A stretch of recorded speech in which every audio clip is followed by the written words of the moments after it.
Hello, welcome once again to Seconds Away. It's Knight Time Wrestling Podcast with me, Steve Knight, sat right now in my front room in Cyprus. The dog is sat on the sofa. The other dog, my great big Dalmatian Derby, is sat under my chair, hoping I drop some of these crisps that I'm eating. See, podcasting, it's just done in the house. It's not professional, it's all just a little bit of fun. Please help me out if you can. Rate, review and subscribe on iTunes. Also on Stitcher Radio, you can do those things on there as well. Join me on Twitter, Night Podcast, or on Facebook, It's Night Time. You can find us on there. We're doing very well. Last week's show, without a huge star, may I say, Steve Linsky, great show, not a great big name. We reached 114 in the top sports podcast in the entire world. Amazing. Thank you very much to everyone that's sharing and helping out. Please do keep it up. Now, today's show is a great one. TNA Wrestling superstar, Rockstar Spud. Okay, listen up. Let's go. You're listening to Europe's #1 pro wrestling podcast. Set no substitutes. Bringing you the best in pro wrestling interviews, news, and opinions with Mr. Stevie Knight. How are you all doing? Thanks very much for downloading the show once again.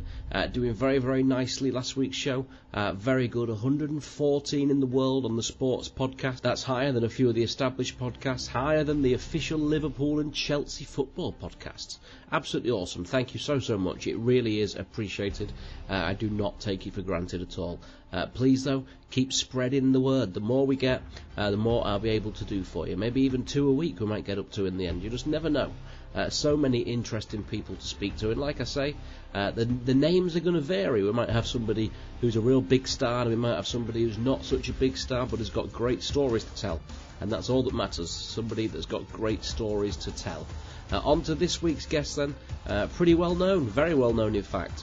I've known him a long time. He did a show for me back in 2004 when I promoted a show at the then venue called the Vulcan Arena in Hull. We had a sold-out crowd, 1,400 people in there, and Jake the Snake Roberts was supposed to be on the show. About an hour before showtime, he hadn't turned up, so I gave him a call. I said, "Jake, where are you?" He said, "What do you mean, brother?" And right there, I knew there was an issue. I said, "Where are you?" And he named a place that was like 7 hours away from where the venue was, and I knew right then there was absolutely no chance that he was going to be performing on this show. And most of the advertising had been done around him. A big picture of Jake, not like he did at the time, because obviously he smelt like yak urine at the time. But yeah, it was a bit of a problem for me that Jake didn't turn up, so we immediately changed up. It was supposed to be the UK Pitbulls, who's also done a lot of advertising for me, against Jake and a local lad called Jamie Idle, who was there because literally he was a local lad, and he worked really hard, so I gave him the reward of being on the show. But we had to change everything up. Big problems when Jake never turned up, and we put Spud in his place. Now, Spud at the time, I didn't know him. He probably weighed about 8 stone. He now weighs about 9 stone. Just a little guy, but everybody loved him. The crowd absolutely loved him, and he did a great job in that tag match. And I said to him before the show, "I need you to do something crazy. I need you to do something to make people forget Jake." So he climbed up to the very top of a balcony and did a crazy dive off this balcony that must have been, my God, so high up in the air, and it looked absolutely amazing. He did a flip dive, took out the UK Pitbulls and his own tag partner, and it's something that's replayed over and over again if you look at clips on YouTube and things. So absolutely awesome. So right there and then we became best buddies. We've been on holiday together. He's been over to see me in Cyprus. He is literally one of my best friends in the wrestling business, and I'm so happy for him that he's doing so well in TNA wrestling. He gets kudos from everybody that's ever worked with him. Also very generous with his time as well. This is the 3rd time we've tried to record this interview. This time, thankfully, it has worked. So I shall now hand you over to James Michael Curtin, otherwise known as Rockstar Spud. Rockstar Spud, you are, in my eyes, an overachiever. Would you agree with that? Absolutely. I have no idea what I'm doing. I have no clue. I'm just, just getting by day to day, and somehow, some reason, I'm doing what I'm doing. But there's never a day I'm not loving it. I'm gonna be honest. And doing very well at it as well. Why are you in the UK for so long this time? I think a few people are getting a bit tetchy about this. Why are they getting a bit tetchy about it? There's nothing... Well, they think, might have been sacked or something. No, I can happily report to you all that I have not been sacked. I have not been banished. I have not been, told to go away. I'm not suspended. None of the aforementioned. I'm actually in the UK to renew my working visa. That has took a little bit, longer than we anticipated. But other than that, no issues at all. No. Everything's good. Everything's gravy. But that's the only reason I've been able to reconnect with a bunch of pals over here on the UK scene, which has been amazing. See some amazing upcoming talent, because this country is absolutely mind-boggling how good everybody is now. In such a small area, what talent pool we have is incredible, and the promotions are drawing, that they're making money, they're putting on great shows with, again, the great talent that we have. I could not be happier for everybody over here, and that's down to all their hard work, and they should all be commended. The promoters, the wrestlers, the guys that pick up the people from the airport, the guys that road people round, the lighting guys, the ring crew, the unsung heroes that no one talks about because they're, so focused on the pro wrestlers that they don't realise how much actually goes into a show. But my hat's off to absolutely everybody here, because it's an incredible scene here at the moment, and I'm very much happy to go out there and praise absolutely everybody on this scene, because we legit have the best, wrestling scene in the world right now. Why do you think that is? Why? I mean, when we did FWA, 10, 11 years ago, there were some good guys, but not everybody was there. It seems nowadays that most of the British guys that are doing well for themselves, they're all in good shape, they're all really learning their craft, and they seem to be very professional and putting the effort into it. Do you think it's because they see guys like you and Sheamus and Drew Galloway, etc., and see there's an opportunity now? I think they do. It wasn't a common thing for a British wrestler to get signed, as we call it, or even get a tryout. Now it's slowly been that there's always a door open every time the guys, the bigger promotions come over here, and they want to mix it up with the UK talent.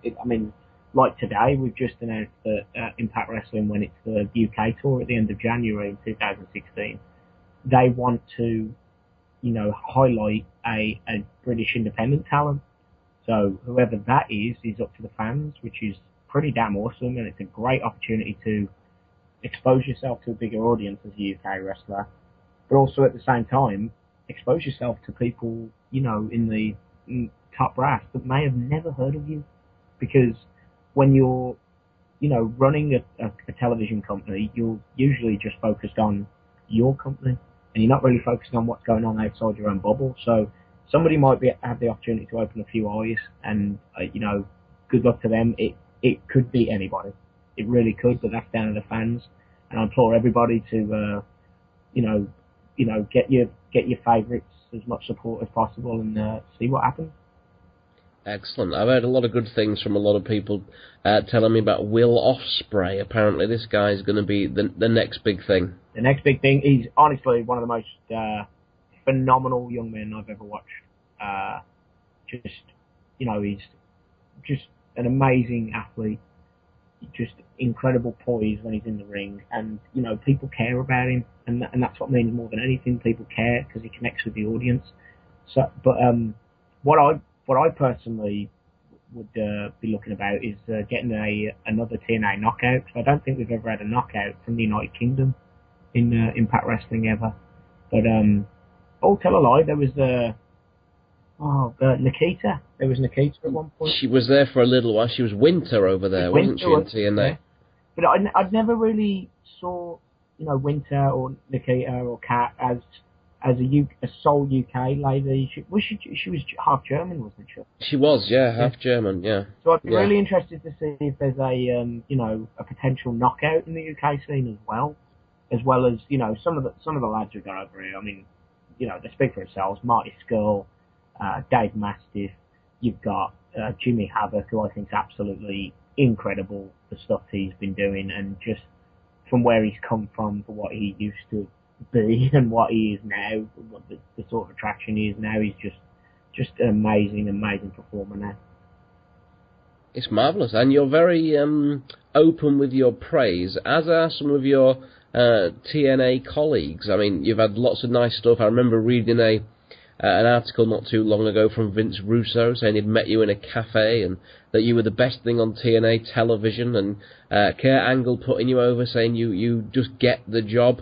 What does it feel like from being, 5 years ago you was with me at Morecambe in front of 250 people, and just a few years later you've got big names in the wrestling business, not only wrestling them in the ring. I know you was on with Kurt Angle not too long ago, but really putting you over as well. Is it a bit surreal? It's surreal, and it's really flattering as well. And the only way I can repay such compliments is go out there and perform better than I did the last time. I honestly feel I'm only as good as my last match or my last segment or my last performance in anything really. So I always, there's no bigger critic of me than me, and I'm always trying to improve on every aspect of my wrestling persona, my wrestling game. So it's really humbling when you hear that, especially from someone like Kurt, who is regarded as probably the best wrestler that's ever stepped into a ring. He's just a really lovely man, and and all the guys that have paid me such lovely compliments over time, like Tommy Dreamer, Al Snow, all the agents backstage are just wonderful. But it's their praise is amazing, but when you hear the reactions from our fans, that's when you know what you're doing is good. And as much as we can drum into people who's an amazing performer, unless they connect with the audience, then there's so many performers I know that have never connected with the audience, but we know backstage that they're absolutely phenomenal from an in-ring and personality point of view, but they never connected with the audience, and that's why they never got to that next level. So it is it's all about connecting with that audience, and if those guys can say such wonderful things about people like myself and other guys on the roster, then when we go out there and repay those words and put in another performance, then everybody starts believing in you. And once everyone starts believing in you, that's when you become larger than life, you become a superstar. So it's, without people like that, like a Kurt, like a Tommy, like a Al, like all the guys on our roster, like a Bobby Roode and Eric Young, without these guys, then we don't get to the next level.